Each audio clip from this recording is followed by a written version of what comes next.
Michigan Out of Doors Online is brought to you in part by... For over 30 years, Vanguard Outdoors has made the gear that turns a regular hunt into another fine day of field. We know that a good shooting stick or a nice pair of binoculars can make or break your day. Our design teams include serious hunters who work hard to bring you the best sporting optics, shooting sticks, tripods, bags, and more. We are Vanguard Outdoors. Hello everyone, welcome to Michigan Out of Doors. We're so glad you joined us this week. I'm Jenny Silik and we've got a brand new show headed your way.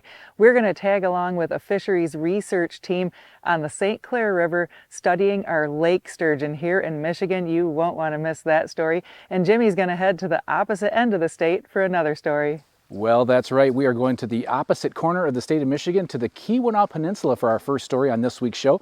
We were up there recently doing a little crappie fishing and some surprisingly good walleye fishing. You won't want to miss that story.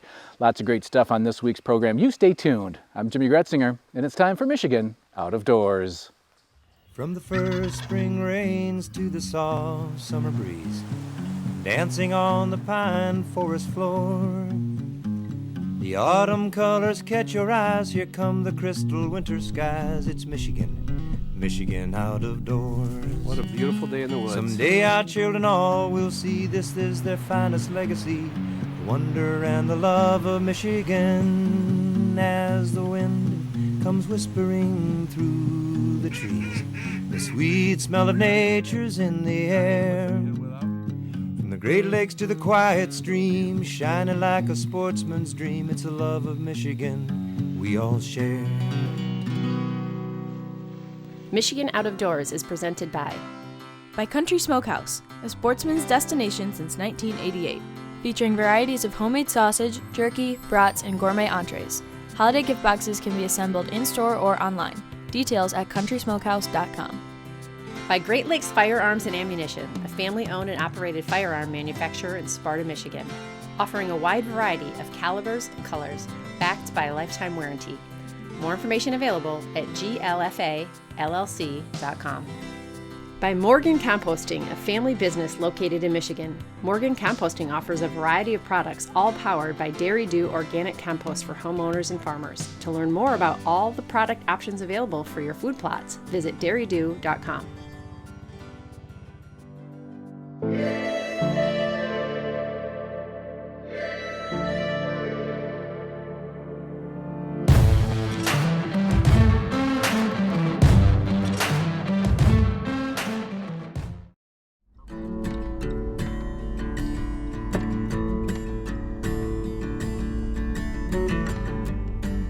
Just a week or so back, our team was headed above the bridge, actually way above the bridge, to the Keweenaw Peninsula to do some fishing. We wasted no time and joined Connor Backus for an evening of inland fishing. We're going to be fishing for crappie, walleye, and some smallmouth, so should be a fun day. Nice. And where's home for you? So I live in Lake Linden, but I kind of, fish all the lakes in the Keweenaw, so kind of just chasing around the best bite, really. And what is kind of the main fish to catch up this way, or is it pretty varied? Really kind of whatever you want to do. Like I said, like in the inland lakes, it's mainly smallmouth and walleye, and then there's a couple lakes, that have pretty good crappie populations, so. Okay. Yeah.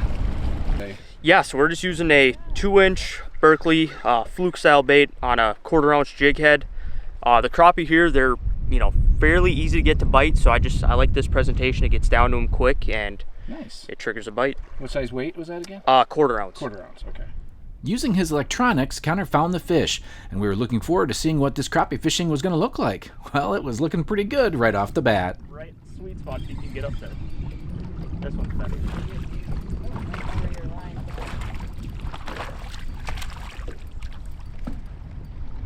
There's a better one. Yeah, that's a there's good a nice one. Still not a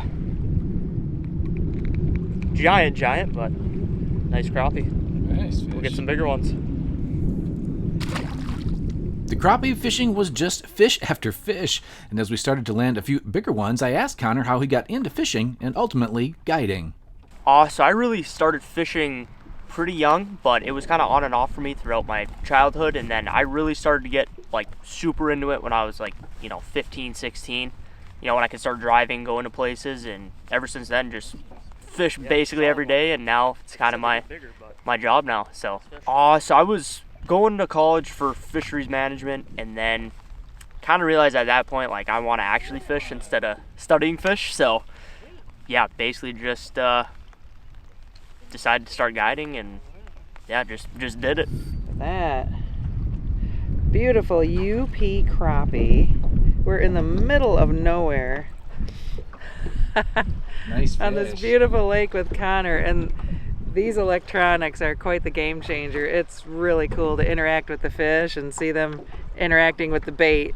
Unbelievable. Nice job. Super fun. There are quite a few inland lakes up here in the Keweenaw, and so I asked Connor what he is looking for when hitting a new lake. For me, obviously now I have a lot of banked experience on these lakes, but finding fish on new lakes, I always recommend using your electronics first before you even wet a line. Side imaging, live scope, anything you have. Scan the lake out, know the seasonal patterns of the fish, and that'll get you to a pretty good starting point there. Well, our starting point was producing some nice fish for sure. Our plan was to target walleye and then maybe smallies, and so far the plan was working pretty well. Nice. Where you at? We got a double. We got a double. Nice job, guys. Yeah, they're schooled up and fired up. A lot of fun. Super fun, Connor. Yep. Thanks for taking us out here. This is great. Of course. Now you're gonna chase some walleye, you think? Yep, we're gonna go do some walleye, and then after that, go fish for smallmouth. So, kind of just showing what we have to offer up here. That's awesome. All right, so we're changing gear to walleyes now, and I use a very simple tactic. My favorite tactic for walleyes is just a jig and a crawler. It's just something I have confidence in. I know there's plenty of other ways to catch them, but that's kind of my all-around walleye bait. It's super versatile. You can swim it above their heads, jig it on bottom, swim it on bottom. You can just do a lot of stuff with it, and the walleyes really like it. So, What you got? should be a big walleye. We'll have to find out though. Need the net? It's fighting kind of weird. Almost fighting like a smallmouth. Oh, it's a nice walleye.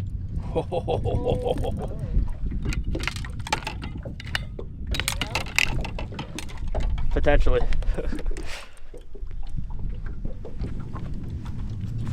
This isn't even that big of one. Oh, look at that fish. Wow, look at how yellow he is. But it is a nice one though. Hold him up there. Beautiful walleye. As we moved around the lake looking for walleye, I had Connor explain what he is actually looking for. So really just, we're on a big rock pile right now, kind of just scanning the whole area with our electronics and kind of just fishing for single fish that are either suspended or, schools, little wolf packs of fish. That one was suspended by itself, so kind of just, I found that those ones that are suspended by themselves up high eat nine times out of 10, so that's kind of was the deal on that one. And the one that we lost earlier, that was the same deal there, so might be a little bit of a pattern to that today, so we'll find out. I really hope this is a walleye. Going around? Coming up this way, coming up. This way, this way, this way.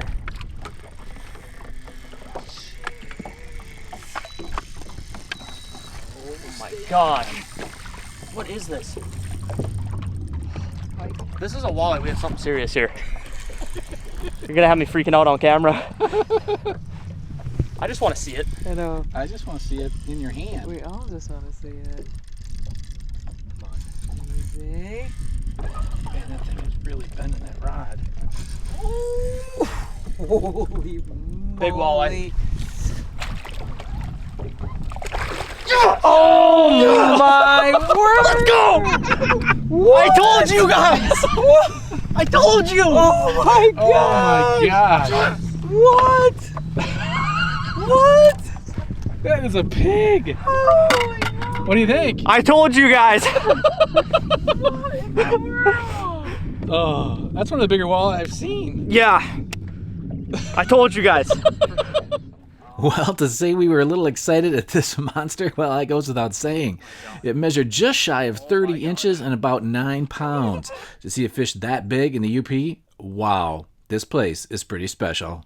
I mean, we have a super condensed season here. So, our ice comes out most years end of April, early May.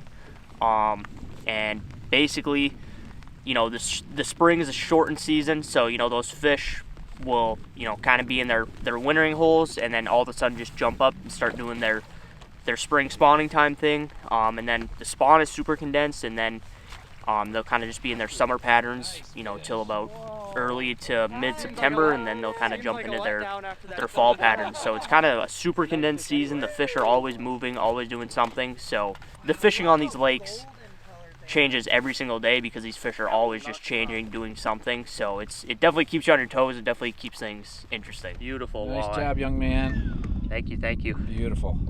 Beautiful walleye. Seems like a little bit of this is like a awesome walleye, but after catching that last one, we're spoiled now. Yes, spoiled for sure. When you head up to the UP, it's always great to get away from the crowds, and of course you hope to find some fish, but to have a night like we were having, well, it makes some memories for sure. Oh my gosh. Beauty. Wow. Oh my gosh. This is insane, Connor. Okay, we're just gonna do walleye. Wow. Oh, cool.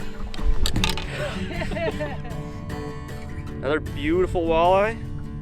Like I said, some of these lakes you can go catch eaters. Other lakes, like we're on today, you catch, the numbers are lower, but they're all big. So kind of gotta pick and choose what you want to do, but that's what we're doing today, and we're having a lot of fun. Well, we were having a lot of fun indeed, and even though Jenny didn't tie into one of these nice big walleye, she was finding some fish on the back of the boat. Jenny O in the back of the boat. Species number 5, right? Nice little bass. Nice. Special thanks to Connor for taking us out. He has been guiding now for just a few years, and I'm sure he'd love to take some new folks out as well. So if you're looking for a new fishing adventure, head north. Then head north some more. The Keweenaw is waiting for you here in Michigan's Out of Doors. Woo!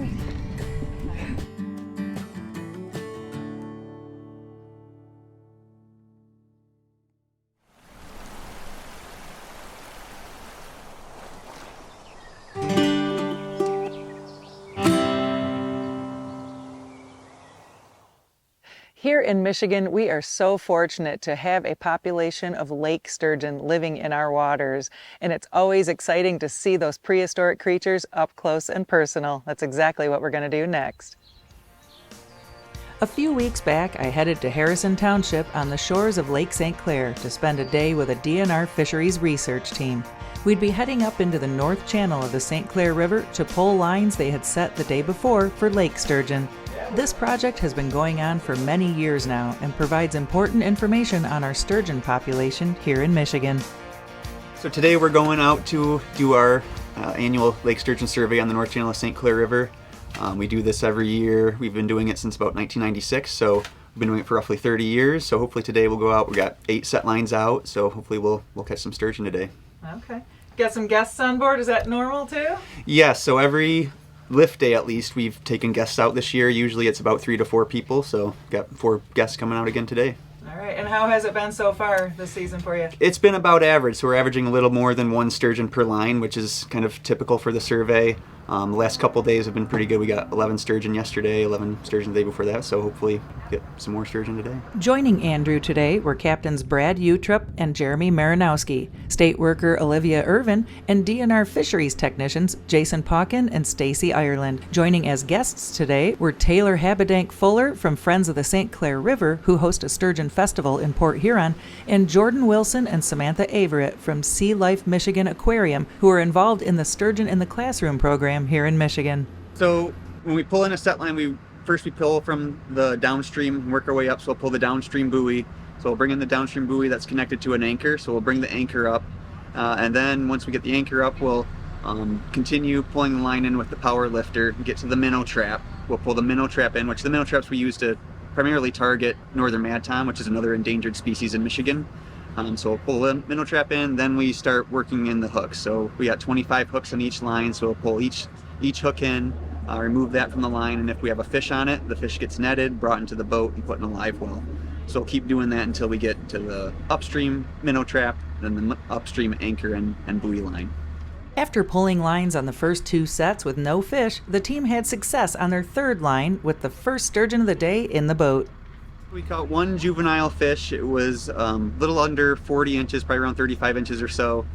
Probably an 8 to 10-year-old sturgeon, and it was a recapture but not tagged by our agency, so it was tagged by U.S. Fish and Wildlife Service. So they do work also in the St. Clair-Detroit River system, so they probably caught that fish sometime in the St. Clair River and tagged it and released it, and we caught it today. So hopefully we'll figure out more information on that fish. We kind of share information with U.S. Fish and Wildlife Service and any fish that we recapture of each other's, and we'll share the new information we know on that fish. We take a small fin clip, we took it from the dorsal fin, and we'll send those samples to Michigan State University. They'll run genetics on the fish and they'll let us know what sex the fish is. Andrew reached out to the Fish and Wildlife Service and got a response right away. I texted one of the biologists with U.S. Fish and Wildlife Service, and actually one of the stocked fish, they stocked in the Maumee River. So it swam all the way from the Maumee River up here to the north channel of the St. Clair River, and they stocked it in 2018, so it's about a 7-year-old fish. Wow. Yep, so pretty cool. That's yep. a long way to travel. Oh yeah, I think that's the second one we've caught from the Maumee River stocking, so at least a few of them are making their way all the way up here. Each fish is handled quickly and carefully and allowed to recover in the onboard tank of river water before being released back into the St. Clair River. Fisheries Tech Stacy Ireland walked us through a typical day on this project. So for the first half of our day, we spend the morning picking up 8 set lines, and we are currently approaching a buoy where we are picking up the downstream end. We will pull in some slack of the buoy and then pull up the anchor with the crab hop puller here. And then once we get to a double knot, then we start hand pulling, and that's where the set lines on the hooks actually are. And as we pull in the line, we'll be removing the hooks as we go. If we get a sturgeon on one of the hooks, we will net it as it comes in. The first thing that comes up is a minnow trap.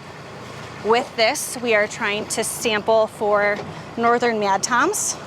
We've got one. Can you put that in the bin behind you, please? This is a northern mad tom. We captured him in our minnow trap that we set on the front and on the back of our set line.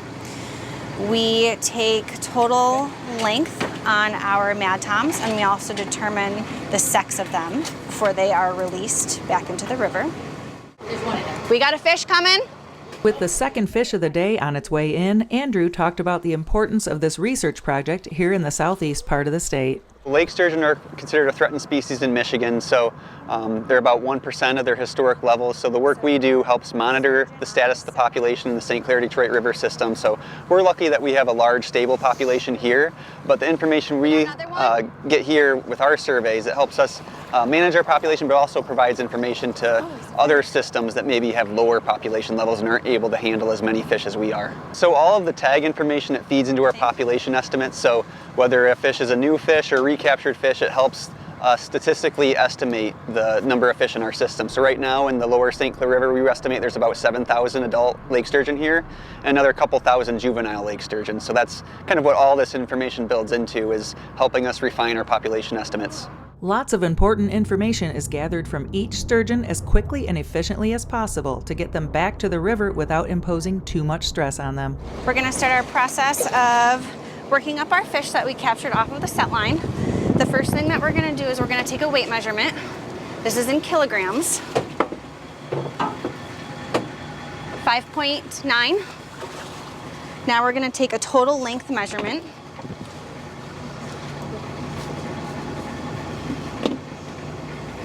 So 1040 for the length. So we just scan this using a pit tag reader, which means that it already has one of these pit tags injected into it, so we can record what fish is what. It has a specific number. Because it is a recapture, we have to do a less of a workup than what we would for a freshly new to science fish. So we are going to take a girth measurement in millimeters. This is 393. We are going to take a genetics, or is he good? Let's take one just in case. We're going to take a genetics fin clip on this guy, and this will help us determine what the sex of the fish is. And do we need a new tag on him? External? Yep, external tag. Now we're going to do an external tag. This tag goes on his dorsal fin. 11495. Any fish over 1,000 millimeters gets an external tag. Now we're going to check him over for any lamprey marks or any wounds that we see. We can go ahead and roll him. Looks good here. I see no wounds. Keep rolling. And he looks beautiful otherwise. There are no split fins, no lamprey wounds. And now we're going to put him back in the tank to give him a rest and for recovery. So right now we're going to, Olivia's reloading our things, our external tags. All right, now we're going to work up the larger fish that we captured on this set line. We're going to go ahead and get a weight on him in kilograms. This one is 10.3. Now we're going to go ahead and do a total length on him. And we're going to scan him for a pit tag. This is a new fish. This fish is new to science. So because he doesn't have a pit tag, we're going to go ahead and we're going to inject one. This goes in, gets injected. Now we're going to take a girth measurement around in millimeters to see how large around he is. Total length was 1207. We are at 468. Thank you. Now we're going to do an external tag because he is over 1,000 millimeters. This is going to go through his dorsal fin. Tag number is 11496. We're going to take a genetics clip, and this will tell us definitively what the sex of the fish is. And now we're going to go through and we're going to check him for any lamprey wounds or any other deformities that he may have. Looks good. Give him a roll. Just has a bump on his right pec fin, and otherwise he looks great and he can be tanked. Many anglers catch sturgeon throughout the year, whether they're targeting them or not. Andrew has some advice on how to handle them for a safe release. So as far as handling, handle a fish as little as possible. If you do bring it in the boat, don't lift it up. Like a lot of people might try to lift it up by the gills like they do with other fish species. Don't do that with sturgeon. Try to support the weight of the fish with two hands. But just try to either keep the fish in the water as much as you can or handle it as little as you can and get it in the water as fast as you can. If it is a tagged fish, try to take a picture of the tag and you can send the picture back to us. There's on our website, Michigan DNR's website, you can report a fish through there. For the last set of the day, the crew let me pull the line while Andrew ran the camera. We ended up bringing in the biggest fish of the day. This one had a different style of fin tag, which indicated the Fish and Wildlife Service previously tagged it. We recaptured another fish that was tagged by U.S. Fish and Wildlife Service. That fish was originally caught in a commercial trap net up in southern Lake Huron in Ontario waters. So that was back in 2016. And then we recaptured it for the first time today, so not about 9 years later. If my metric conversions are correct, this sturgeon measured 58 inches long with an impressive 26-inch girth and tipped the scales at 60 pounds. After a quick workup and a group photo with today's visitors, this granddaddy was released back into the river and headed straight back to the bottom. Now it was time to reset all of the lines. So in the usually first thing we'll lift all 8 lines, and on the way back downstream we'll reset. So on the back deck, we have our whole set line laid out. We got the hooks placed on the line and baited with dead round gobies. So we use dead gobies as bait. So we'll collect fish or gobies during our survey work throughout the year and save them, put them in our freezer. And then other agencies or other DNR offices, they save gobies for us as well. So putting invasive species to good use. So when we set, we'll deploy the upstream anchor and buoy, and then the boat captain will just drive downstream and the line will just neatly come off the back of the boat, and then we'll drop in the downstream anchor. Some fish, they reside in the St. Clair River year-round, but the most common thing is for sturgeon to migrate in the spring.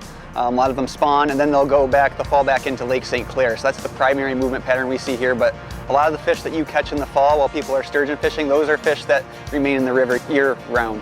Special thanks to Andrew and the team for putting in the work and sharing the information on their study to protect and preserve one of our most amazing natural resources here in our great state.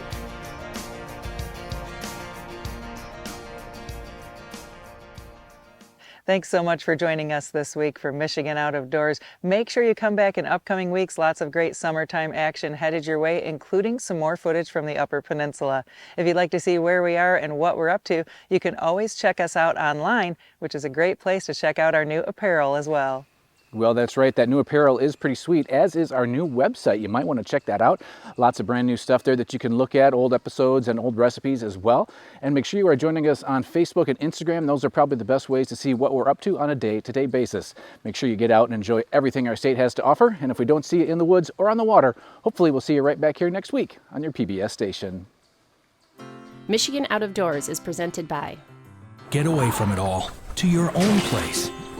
With Greenstone's recreational land loans, we'll help you finance acreage of any size so you can own your own place in the great outdoors. Greenstone. By Greenmark Equipment. Greenmark Equipment is a John Deere dealership network in southwest Michigan and northern Indiana. Greenmark provides sales and services to farmers, commercial businesses, large property owners, and homeowners. Information about pricing and products available can be found online at greenmarkequipment.com. Closed captioning brought to you by Double D Ranch Foundation, a nonprofit 501c3 foundation working to make hunting and fishing accessible for those with disabilities.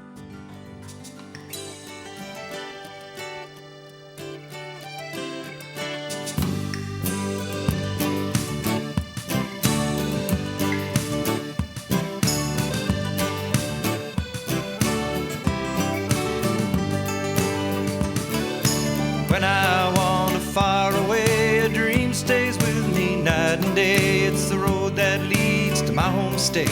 I am a Michigan man.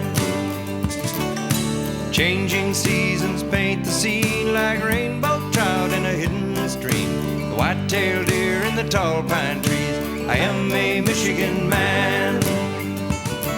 I am a Michigan man. Ask where I'm from and I'll show you my hands. Lord above, I love this land. I am a Michigan man. From the Keweenaw down to St. Joe, Kalamazoo, east to Monroe, to St. Marie and back again. I am a Michigan man.